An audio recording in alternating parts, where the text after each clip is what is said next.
As a reformed rat rodder,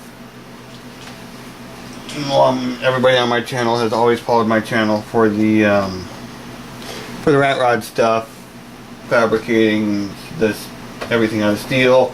Pretty famous for making something out of absolutely nothing and dropping that and moving on to something else very quickly, and not really able to stay focused, I guess, on one thing for very long. It was my biggest problem, I suppose, and ended up with a rather large disaster, I suppose, out in my property out here, and they got mad at me, turned me into the county, and the county came out, yada yada yada. Anyways, that's all over. It's all done. It's all passed. I have passed my final inspection walkthrough thingy, and they said that everything now is beautiful and gorgeous, and I don't have to worry about touching anything, so that's all good. The bad thing is I cannot do anything like that anymore here. As soon as I break out a welder, my lovely neighbors see sparks flying and they call, and next thing you know, you got trouble up the gazoo and all kinds of angry, upset people after you. So that being said, there's, you know, plans and ideas and stuff in the works to take care of that issue, and perhaps I will be free to speak about that at some point down the line. What does a reformed rat rodder do to remain creative, to keep out the creativity alive and flowing, while at the same time not angering everybody? Well, I'll show you. I'll give you a lesson today. And one thing that one of my friends told me a while ago was to challenge yourself to do something you never thought you could do. So what I did was I challenged myself to put brush to canvas and see if I could create a workable, recognizable, I suppose, image from nothing. Today we are going to do pretty much a complete repeat of the painting that I did last night, because I liked it so much. It turned out pretty good, which was the supermoon shining over a mountain, be it Mount Rainier or whatever mountain you choose to wish it to be. And this is going to be how to paint that.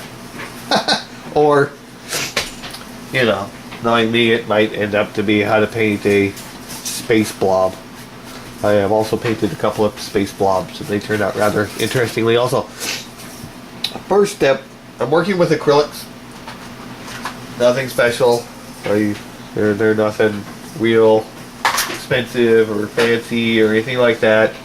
Whenever I see an acrylic paint set for sale or available fairly cheaply, I pick it up and throw it in my kit. Your first step is to wet your canvas down, which is what I've just done with this old 1.5" brush here, and just some plain water. Just get it damp. That makes the paint flow better, makes it adhere better to what you're working with. If we were doing a daytime scene, we would do light colors first. However, since we are doing a nighttime scene, we are forced to do our dark colors first, which makes this a little bit,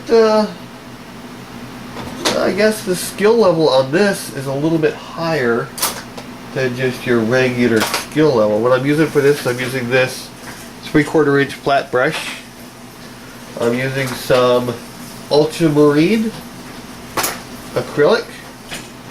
Right now, just straight from the tube. I have not added any colors at all to it yet. This is going to be a very basic night sky. Right now, it's just the very first layer of it. And what we want to do, we just want to lay this color down here. Nothing real complicated about this part. We just want to get some color down. And you notice it's blue and not black because the night sky is not completely black. I do a lot of astrophotography and telescope stuff, and as you look at the night sky, the deeper you look into it, the more color you see. So it is not black. It is a mixture of several colors. And I have also learned over several dozen paintings that I have accomplished now, you want to leave a lot to, well, I do anyway, a lot to the end user's imagination. I don't put every single detail in a painting. I put a lot of detail in it, but I don't put a whole bunch in, not what you would expect. I leave a lot of that to whoever's looking at it to figure out exactly what is there and what isn't there. Now I'm just going to go through with a little bit of black and add some darker areas to this, like so, right? A little bit of water on my brush, and just kind of blend that dark into the blue just a little bit. Although if you go too much, you'll turn the whole thing black and you'll have to start over with. Now you've got a good night sky that's got depth to it. We'll move on from there with some, I can find it here. Oh yeah, got it. Some dark green. We're going to put that over here in this pot. I'm going to grab a 5/8 inch flat brush. Put a little bit of water on that. Grab that dark green. Okay. The dark green is going to go down here. Eventually there's going to be a foreground. Again, we're just throwing color now. We're not looking for any detail. We're not looking to add any shading or shadowing or anything like that. Right now we're just gobbing the crap in there. Very technical. Right. You gotta... Oop. That kid loose. Get the welder. Let's fix that.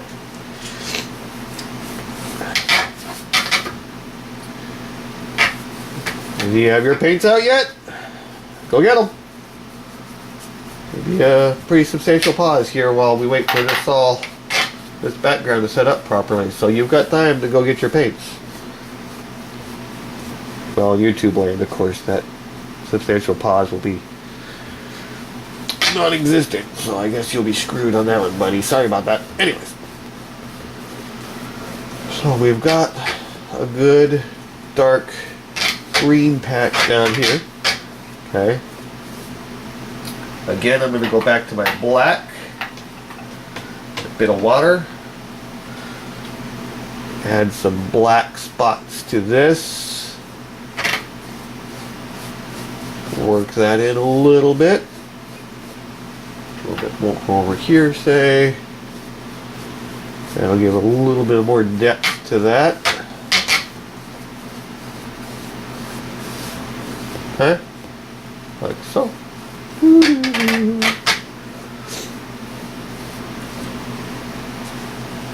Now, we got to let that set up completely before we can go any farther, because we don't want to lift any colors off of this canvas while we are trying to paint the light colors. So, time to go make some coffee and get the cat out of my tea and wash your brushes, change your water, all that stuff. You gotta do all that. Change your water often. You notice my water now is a funky color. My brushes have both got funky All this has to be cleaned before we try to go on to brighter colors, because acrylics will pick up the darker colors easily and mix very easily, and you'll end up spoiling your pigment pretty fast. Before you even know what you're doing, a white snow-covered mountain becomes a blueberry hill, and we don't want a blueberry hill because that would be bad. Our background has had sufficient time to get dry. There's a few damp spots down here, but we're mostly worried about this area up here where it's nice and dark, because now we're going to decide our location for our mountain and get it blocked in. What we're doing right now, it's called blocking it, but blocking in our colors. So we're going to use a little bit of well, we're going to use a lot of white. We got pretty heavy on the white tonight, but that's okay. We use up a lot of white. We use up a lot of black. We use up a lot of paints. Where did that brush go?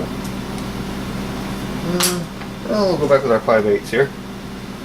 We'll use that.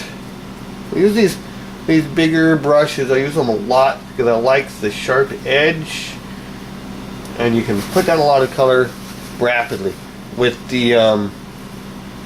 acrylic paints, you want stuff to be rapid because they dry so quick. With oil paints, you've got a lot of time to sit there and work with it and figure out what you want, where you want it, and all that stuff. But with acrylics, you don't have a whole lot of time to work with stuff. So this is just solid white right now.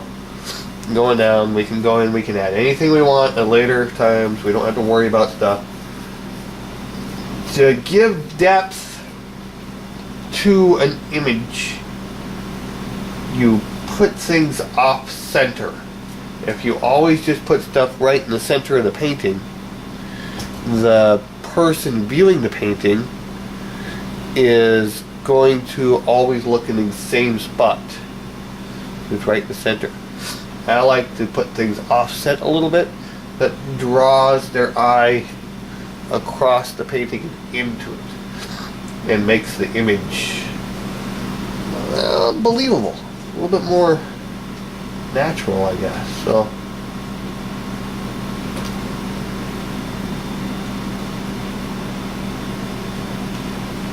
people have asked me, what are you painting? Is that Mount Rainier? Is that this barn? Where did you see this barn at that you painted, and all this other stuff? And I have to pretty much just ruin it for them by telling them that most of this stuff kind of comes out of my own head. I don't have any. I've tried painting from life, from photographs and stuff like that. That piece of brush has got a fat bristle on it, so we'll move on. And I've discovered that I have a really difficult time trying, I guess, to match things too perfectly when I try to paint it too live. So I end up just kind of doing my own thing. Let's straighten that up a little bit right there. Like rat rotting, I suppose one reason that this particular pastime appeals to me is that there are very few, if any, set rules.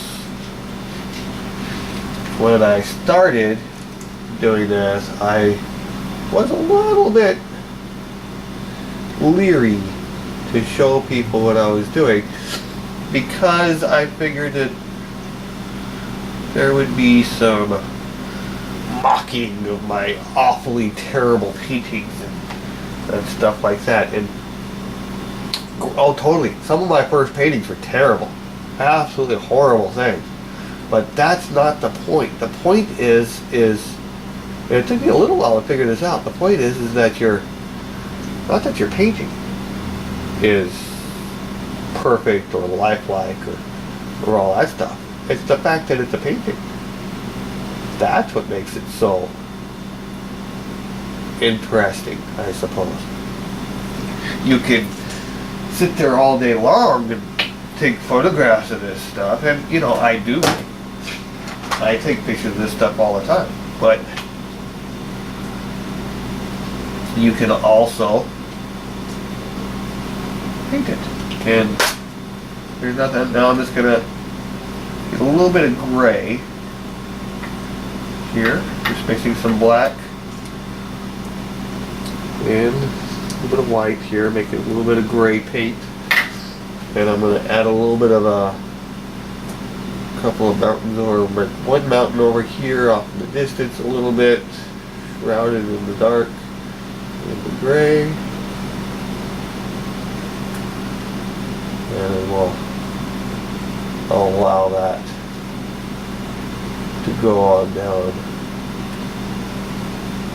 into the distance back there, like so.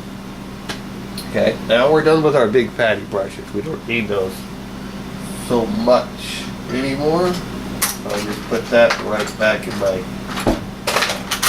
jar. And I have a really good brush that I was liking the other day, but damn if I don't like it. That's another one of the hard part about this. You can track of your stuff. So, on this particular mountain, say this one over here, a little bit farther away than this guy here is. So we can add a little bit of dark to him. We'll add some rocks and some granite visible up in here like this. And this guy. Right. It might look kind of blocky and stupid right now, and it is. We'll take another flat brush, wide brush here. We're on that gray right on down. It's a dry brush here. I didn't add any paint to it or water or nothing. It's just solid dry. What I'm doing right now is just giving the illusion of more going on than what is actually going on. A little bit of white back here on these gray mountains. A little bit much, but we can work with that. Move it up in there. Darken that up a little bit. Now we gotta swap that brush out for another dry brush. Why you want to have lots of brushes on hand when you are painting, because you go through them quickly. And it makes it so that you don't have to constantly stop, change your, wash your brush to move on. Okay, so now we've got some depths going on there. And here.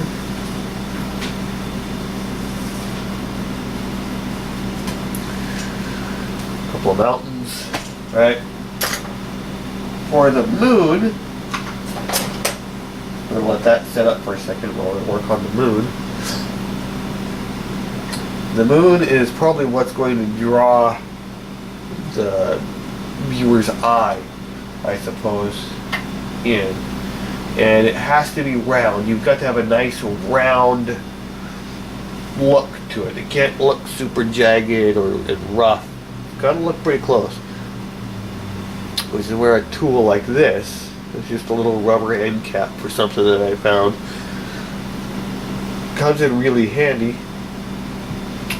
And basically what you're going to do is you're going to stamp your outline with this. It doesn't have to be super perfect, but this gives you something really to hold true to. I'll show you what I mean here. So we'll apply our white paint to our stamp. Not using yellow, I'm just going to use white for the moon, because it's a nice bright white full moon. And we'll put him over here somewhere. And then rotate it just a little bit. pull him off. Boom. Now, you've got a good white outline, and then you can come in with your white paint on a fairly smaller brush and use that to fill that in the middle. You don't need it to be completely perfect here, but you want it to be pretty round for a full moon. You don't want a pear-shaped full moon, that's for sure. I don't know what planet you live on, but on the planet that I live on, the moon is not shaped like a pear. Oh, nice bright moon. We're going to add some texture to that too. Now we can take our paint, our white again on the same brush, come in here, we're going to add some white highlights in this gray dark area here. And a lot more white in here. This got way too dark. Like so. And again, just pull that down.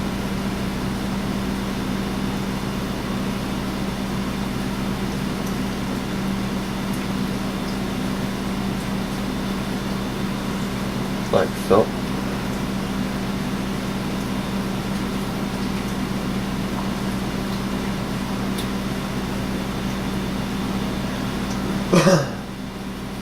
Now we're going to get a darker gray, a real dark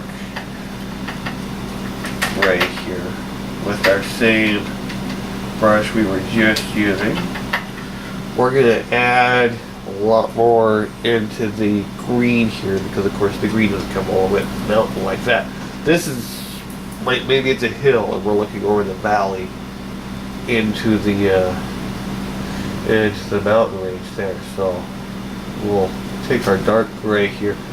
We'll just kind of put in a line where we want that hill ridge to be. This is going to be gray coming up here.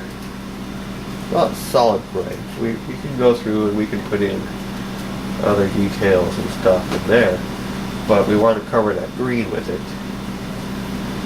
because it'll help give us another added layer of implied detail, right?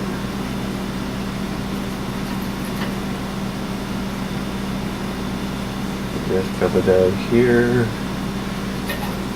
mix up the rest of this. It's going to be a little bit brighter, but that's okay. It's all going to get mixed together.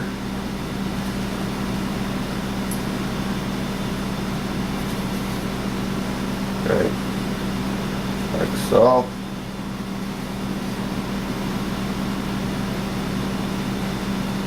A little bit too much there, but we can fix that.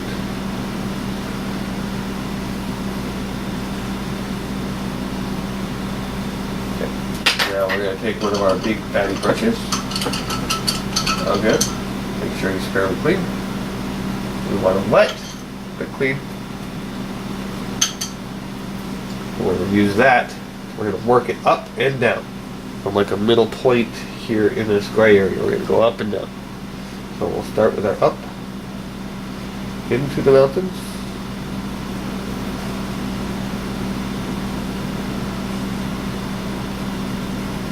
Like so.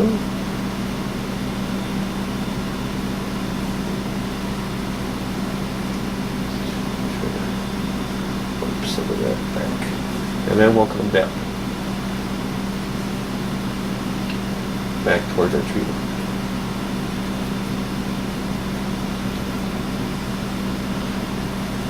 So what that'll do is that'll feather that in nicely into the mountain range and give you, if you're careful about it, a relatively crisp line.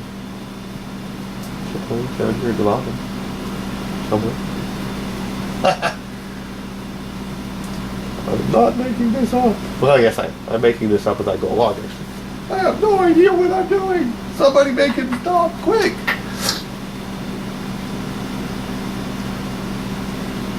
A little bit of a pure white right on that, like so. And a little bit more, a little too dark up there, like that. Working quick because it's warm. Needs to get it set up fast before I get a chance to get in there. Work that, drop that brush. I've got a nice little fan brush. This guy here, he works really good. I'm just gonna come down here and pull all this right down into that darker stuff.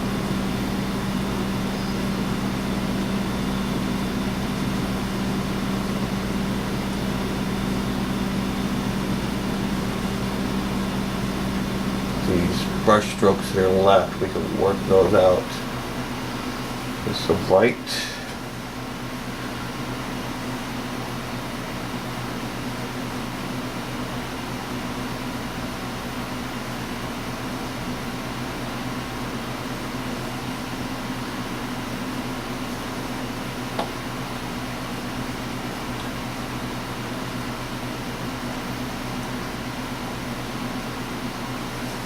Okay. Now I'll go back to our gray. It's a process. You gotta keep working it until you get it to look the way that you think it should look. It's not necessarily perfect. You don't want it. I'm not painting a photorealistic painting, and I realize that. That's an important step, I suppose, is you have to realize what you're working on. If you want to do a photorealistic painting, by all means, have at you. That is beyond my skill level. Well, not really beyond my skill level, I suppose. Beyond my pay grade. I'm not getting paid enough to do that. Pure white again.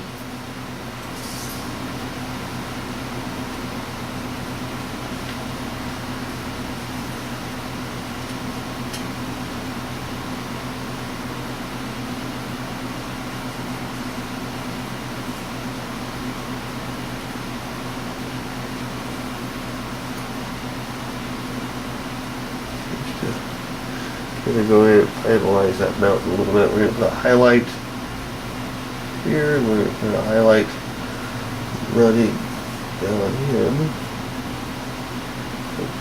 So, to kind of separate those a little bit. Right here.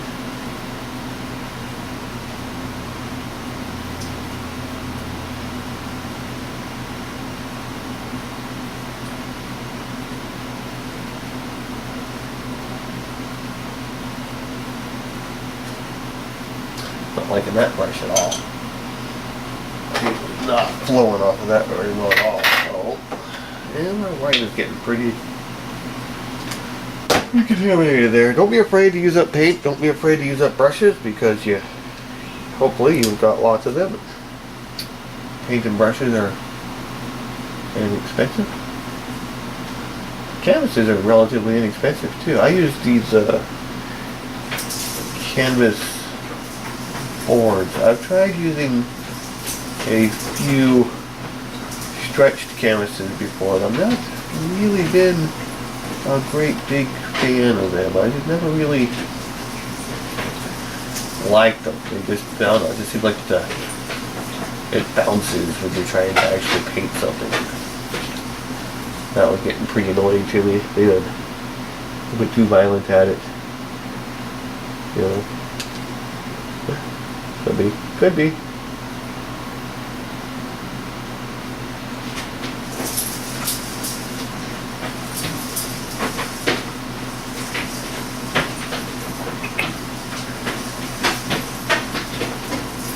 One of my last projects that I actually finished before the great shutdown, I suppose, whatever you want to call it, what happened here at Skullworks. One of the final projects I did was I built a cat tread wheel for my kitties to run on. They're all indoor cats and they were getting rather overweight. So I built that for them. It's pretty amusing. They'll get on that thing and just go bonko on it now. The little tortie who likes it the most, and Amelia, she's in there now running on it, just going crazy. It's like a giant hamster wheel for cats. It's pretty fun. They like it. I'm just adding some details, just going through. Give it a little bit of contrast. Get your lightest colors next to your darkest, and your darkest next to your lightest. And that will give your painting ultimate contrast.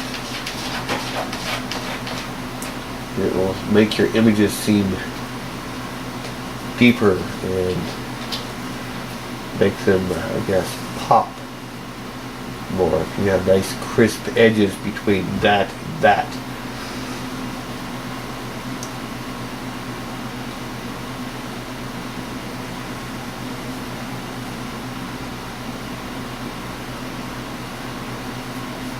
You don't really get a fingerprint up and everything, your dark background stupid, that would be a disaster.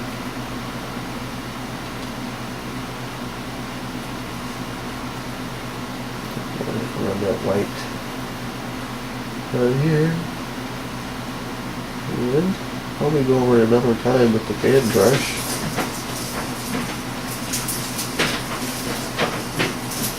Add a little bit of black. Here, maybe a little bit of detail in there. Well, I'll go in and I'll add a little bit of contrast here in the moon. And most of that will get blended after I get that better. So we'll take our fan brush again.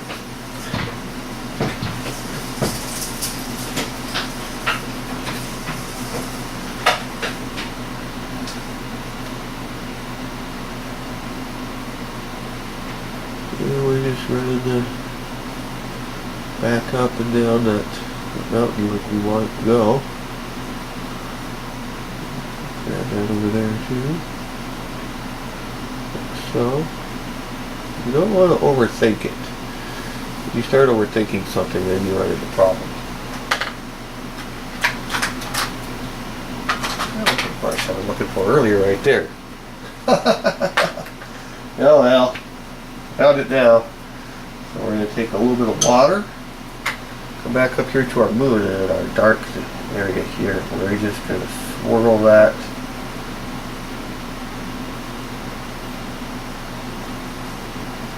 back around a little bit there. And what that's going to do is that's going to give some depth to that moon. Make it stand out a little bit more. Okay. Now we're going to grab some black.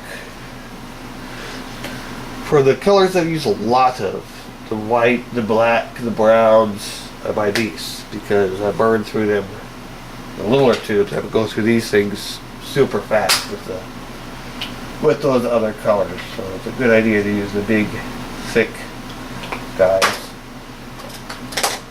whenever it is feasible. Of course, you're not gonna. You can find those big tubes of pretty much every color you want. Add a little bit of water to this black because you want it to flow pretty well. You don't want it super thick.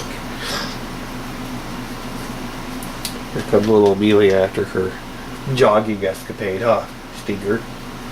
Now this line that we have here, we're going to follow that line with this black. It doesn't need to be straight or anything, it just needs to follow it, basically.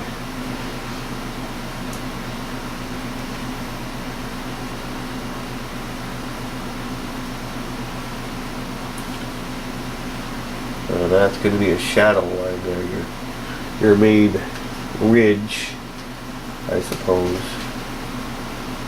Right? Sure. Looking over. So we're going to take our black, we're going to come down, we're gonna thicken that up a little bit, not a whole bunch. Doesn't take a whole bunch. All the way up. Like so, maybe imply that there's a hidden valley or crevice right there. Or something. Go to there. Maybe a road or something kind of hidden off in there. Then we're going to take that brush that I just found and nice dry angled brush. We're going to pull that down into the green.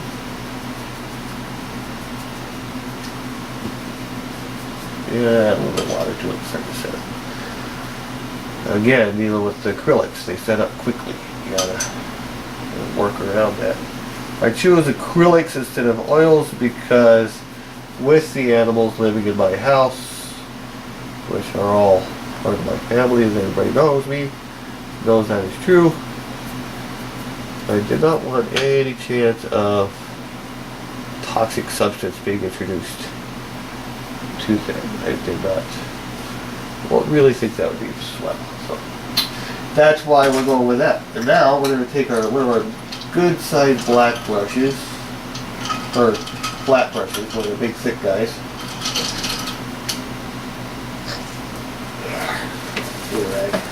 Lots of rags, you need lots of rags. Happens. Grab some of that black. We might need to put a little bit more black in there, that's not so good. I'll squirt a little bit in there.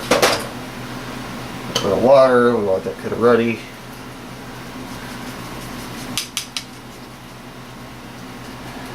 Alright, so these are going to be just like shadows of some applied trees in here.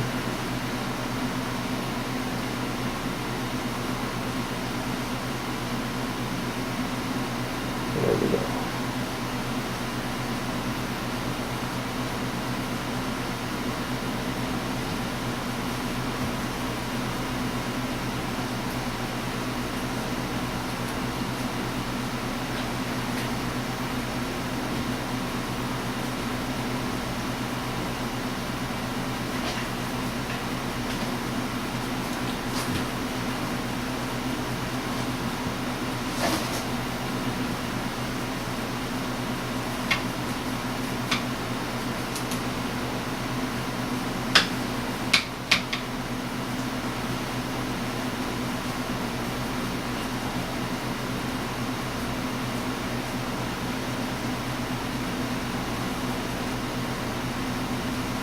A little bit of shadow back in here to kind of separate these mountains a little bit.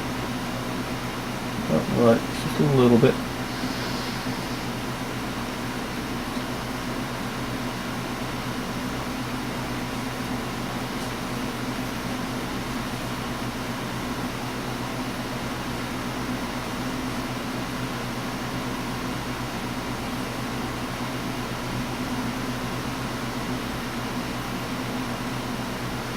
Don't overdo it either.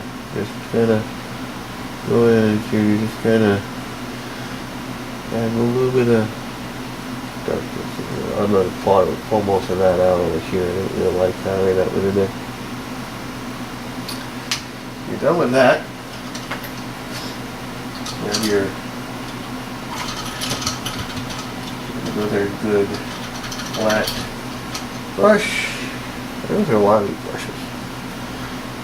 Most of this out of here. I like the way that looked at all. It's a big set. Blend it in. That's better.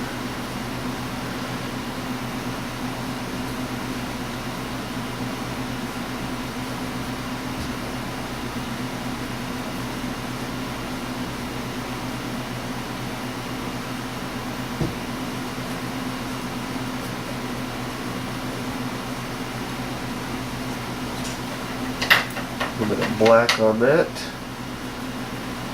And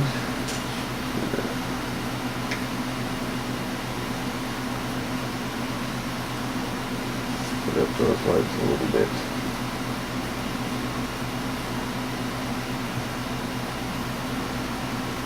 A bit of finer detail in there.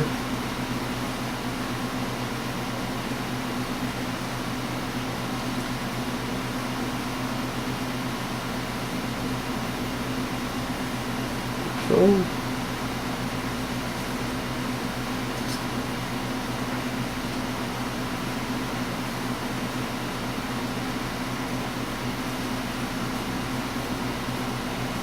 Just kind of give it a little bit more depth here.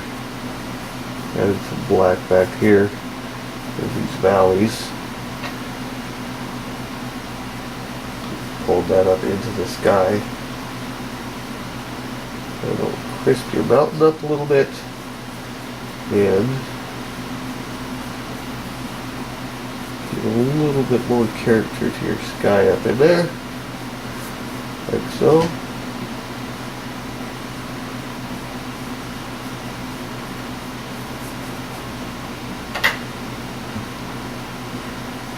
Right now, the horizon down here.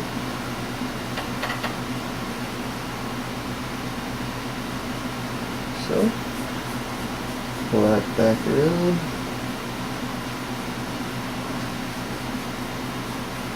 And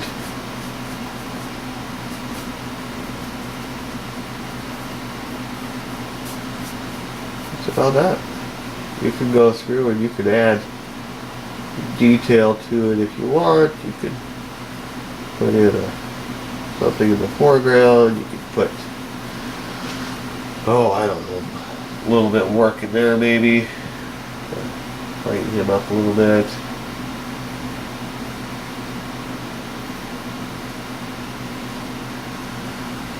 So, it's going to take a whole lot. And that's how you paint a mountain scene with a super night sky. One thing that we are missing on our mountain scene here in the dark night sky is a couple little pinpricks of light for a couple little stars. Of course, you got a nice clear night like this, you gotta have a couple little. Don't do a whole bunch, just do a few, but just kind of randomize it a little bit and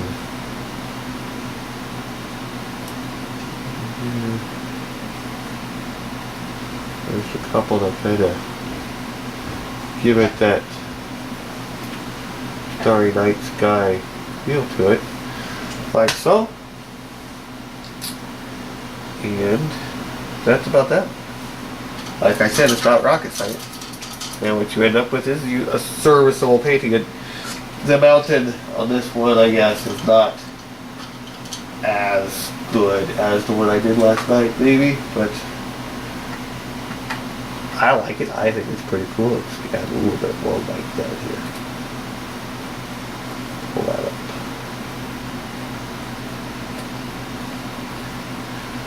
A little bit brighter.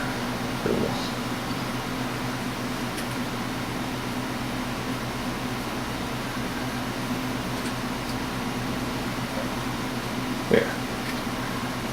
Just a little bit. Just make just a tiny shade brighter there. Fix that down there at the bottom.